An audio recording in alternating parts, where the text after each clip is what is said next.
breakdown. I'm going to be covering, it wouldn't surprise me, with a lot of changes in the NFL and you're looking at everything that's going on. We have a list of teams that are possibly going to be achieving some of the greatest feats that we've seen as far as changes from year one to year two. With new coaching changes, with free agents, with NFL draft class, a lot of what we're seeing on this list is going to be profound. And I think that this is going to catapult us into this year's playoff race. Even though the NFL season is about 80 plus more days away, you have to think about what these teams have been doing in the offseason, what they've been doing to make changes wholesale, some temporary changes, some band-aid fixes, some major surgery fixes. So we're going to start out with some of the best offseason moves and also some of the best offseason turnarounds that we're looking at. First of all, we're going to focus on the New York Football Jets. I've loved the approach to what they did with Aaron Glenn. I love how they hired him. They got rid of Aaron Rodgers very forcefully, and they've made it clear that it is Justin Fields' show. They've given him not only the ultimate sign of respect by giving him the number one throughout the offseason, they've let people know that this is his offense, and they're building the offense around him. They gave him offensive linemen to help improve from a bad offensive line last season. And they have ultimately said that they want to invest in wide receivers, they want to invest in tight ends, and they want to put more into improving him as a quarterback. That lets me know all I need to know. The Jets are all in on Justin Fields. There's no questions if it's somebody else. There's no questions if it's a quarterback coming up in this next year's draft.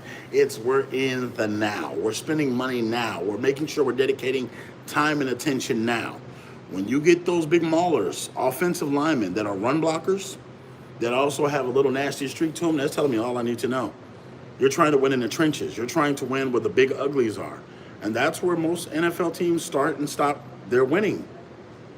From the standpoint, if you don't have people that can stop the ball or either block, you're going to be bad. Let's just face it. The New York Football Jets need more than a Hail Mary. They need more than just somebody that's going to come in and give a good speech. They need more than somebody that's just going to go on sabbaticals and say that, oh, they're awake or they've had an awakening. They need somebody that wants to play football. And I feel like Justin Fields is a quarterback that's going to prove himself, and he's going to give the Justin Fields experience. He's going to give them great quarterback play with his legs. He's going to throw the ball effectively. He's going to use his wide receivers, use his running backs. And you got to think about this. They have one of the best running backs in the NFL. They have one of the best wide receivers in the NFL. And now they have one of the best coordinators in the NFL. So I think that, from the standpoint, Aaron Glenn, the coach, is going to help that defense out tremendously. They're going to have a lot of wiggle room. They're going to have a lot to work with. And I think that not having Aaron Glenn on a short leash is going to benefit. He's going to be free to coach, free to make mistakes, but most importantly, free to help men become better men and improve as a coach and also football players. So that's going to be something that we look forward to with that. And I think that the Jets are going to be a team that improves. This next team up is not probably going to improve in wins, number-wise, numerically, but I think that what you're going to see is a better brand of football from them. I'm talking about the one, the only, the Washington Commanders. When you think about the 2024, nobody thought that they was going to be exactly as good as they were. Nobody knew how good this franchise could be. Nobody knew how good that if the quarterback play from Jaden Daniels was what it was, they would make it all the way to the NFC Championship game. Now, they had an impressive number of wins, but when you factor in them having Deebo Samuels, Laremy Tunsil, and you think about the offense and defensive improvements that they've made through the draft and free agency, naturally you're probably going to see a progression that does better. Now, I'm not saying he's going to be the MVP. I'm not saying that they're going to make it to the Super Bowl, but I think that they're, from start to finish, their year last year to where they are now, I think you're going to see a team that plays that much more smarter and better. A team that understands how to use Jaden Daniels better. An offense that moves more physical, that's predicated towards moving the ball downfield, taking bigger shots. They need Scary Terry re-signed on that contract. That's one thing that I do see that they think that they need to address before the season starts. But as long as they pay him, a lot of people in that locker room are going to be motivated. A lot of those people are going to be motivated in Washington fan base-wise because they see a young man that's able to carry the load, that's a high character guy, that's willing to put his body on the line to make sure that they can win football games. I think that when you put Jaden Daniels on that leadership pedestal and you're seeing exactly how well he's moving on and off the field, that's given hope for this team. And I think that's going to help carry them next season. I think that when you're adding different weapons, it's going to take a little time to gel in. It's going to take a little time for everybody to get on the same page. But I think getting Deebo Samuel the ball, getting Scary Terry the ball is going to help this offense that much more. Now, again, it may not be numerically, but this team is going to play better next season. The next one I'm talking about right now is the New England Patriots. When you think about all the offseason acquisitions, when you think about the big defensive tackle Milton, you think about adding Stephon Diggs, you're adding game changers. You're adding guys who know how to play the game of football, guys who have been there, and you're also unleashing potential on Drake May. When Drake May comes under center and starts the NFL season, he's going to have NFL-type talent at the wide receiver position, something that he hasn't had his first year. When he started the season last year, he didn't have this level of competition going on at different spots that they're competing against. The Patriots were still unraveling from cap cuts and making cap additions and doing things to shred and get under salary cap. They didn't spend a lot of money. That means that the wide receiver room was not the top tier wide receiver room that it is now. It wasn't full of guys that have been there, done it, got a t-shirt for it. It was full of guys just trying to make a team. So the energy there was not the same. The hunger there was not the same. I've never thought that the Patriots were one position away from being great or anything like this. When you've got players like Christian Gonzalez, Trayvon Henderson, Stevenson, Stephon Diggs, Mac Hollins, when you got players like that, they're going to provide some type of spark for this offense. They're going to give Drake May that confidence. They're going to get in there and get dirty, get their hands physical on people. They're going to be a fighting football team. That's what Coach Vrabel brings to the table. When Vrabel is coaching you, think about what he did in Tennessee. He's got players ready to run through the wall for him. Just when you hear a player talk about Coach Vrabel and they light up and they glow with excitement because it's more than just football with him. It's more than just a business with Coach Vrabel. It's him knowing your family. It's him getting to know you as a person. It's him treating you like family. That's what motivates them to do what they do for Coach Vrabel. And if you had nobody else that you could bring back to the New England Patriots to replace Bill Belichick that knows what it takes to get over that hump, it's Vrabes. When you think about how special this team could be, when you think about how many wins they could have, and you think about how close they are to the Buffalo Bills as far as distance, they've got potential to wake up a sleeping giant. Vrabel can outcoach people. I've seen him outcoach Bill Belichick in simple games. Knowing the rules, knowing the opposition, knowing how to attack. Those are the kind of things that Vrabel brings to the table.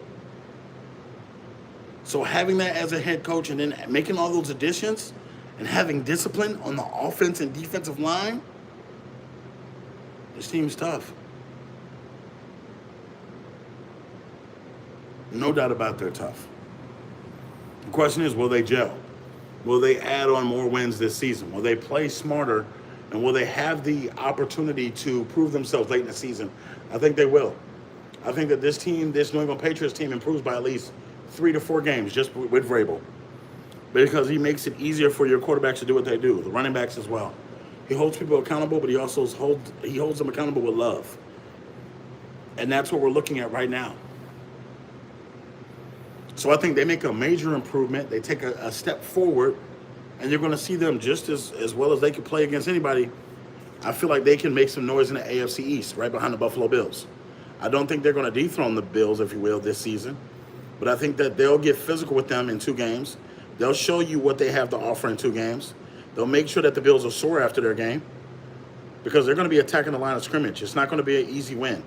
Coming to New England or playing New England is not going to be an easy win. You no longer can mark them down as your hometown game like you would a year ago. You can't just put them down and say, okay, well, we're going to beat them. We're going to just run the ball. We're going to throw the ball. You have to play every facet of the game versus them. And that's what's going to be so crucial for next season because a lot of teams that you think are going to win are not going to win. They're going to cruise because of what they did last season. They're going to cruise off reputation. They're going to cruise off, oh, we did this last year. We're good at this. You play the Patriots, you're going to get popped in the mouth. You have to figure something else out than that because Ravens don't play it. So this next team that I'm going to is no surprise. It's no surprise at all. You know, after making a trade to make sure that they got the quarterback that they wanted, they essentially swiped in the NFL draft and got the best running back from last season. I'm talking about the Las Vegas Raiders. Having Ashton Genty as one of the best receivers, running backs that plays like a receiver, it's just one of them things. He can catch out the backfield, has a set of soft hands. They were able to get Jack Beck, second round. They were able to get Geno Smith in a trade as a starting quarterback. So everything was aligned for them. Having Pete Carroll as the coach, everybody's competing. I don't care how long you've been on the Raiders. Everybody's competing. So there is no, you're just going to start, hey, this is your position. Everybody's starting. So I think with that being said, you got to think about this. The Raiders are an actual threat now. That money that they're investing, they're not just throwing that money on the floor. It's being invested properly now. I think having Tom Brady in the mix, having him in the fold, it gives you an accountability level. And it also allows you to say certain things publicly. And it also gives you some type of want to beat Patrick Mahomes because he is so perfect, it feels like. He is getting all the endorsements, and he is getting all these accolades, and he is getting all these Super Bowl ads, and he is getting all these awards and declarations. And it doesn't feel like he has to win these every single year, but he does. That's where we are now because teams are tired of seeing the Kansas City Chiefs be successful. When they're in the AFC title game every year, when they're in the AFC or Super Bowl every year, you got to ask yourself, how do you beat them? How do you knock them off their kilter? How do you make sure that they no longer have an easy ride? You beat them. You beat them. You got to have a defense. You got to have an offense. You got to have a quarterback that's not afraid to look down the barrel of a shotgun and say, you know what? I'm going to take that hit, but I'm still going to deliver this ball. You need guys that are not afraid of confrontation. You need guys that are going to punch them in the mouth, that are not going to be afraid of the line of scrimmage. You need a coaching staff that's willing to go toe-to-toe with Andy Reid and company. And who else better than that? Pete Carroll. Some of them assistant coaches that they got are old school. Some of those new hires that they got are old school.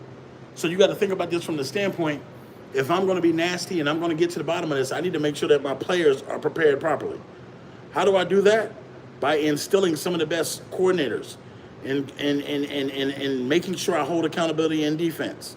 Chip Kelly's offense is good enough to where they can win on a Sunday or a Monday or a Thursday or even a Saturday. With the simple precision, it's a speed game. Chip Kelly's offense has showed us that if you have speed, you can do almost anything on the offense.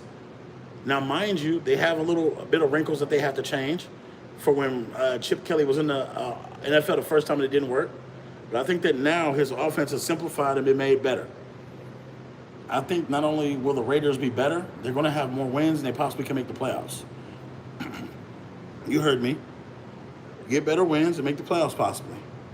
Because Geno Smith has a good completion percentage.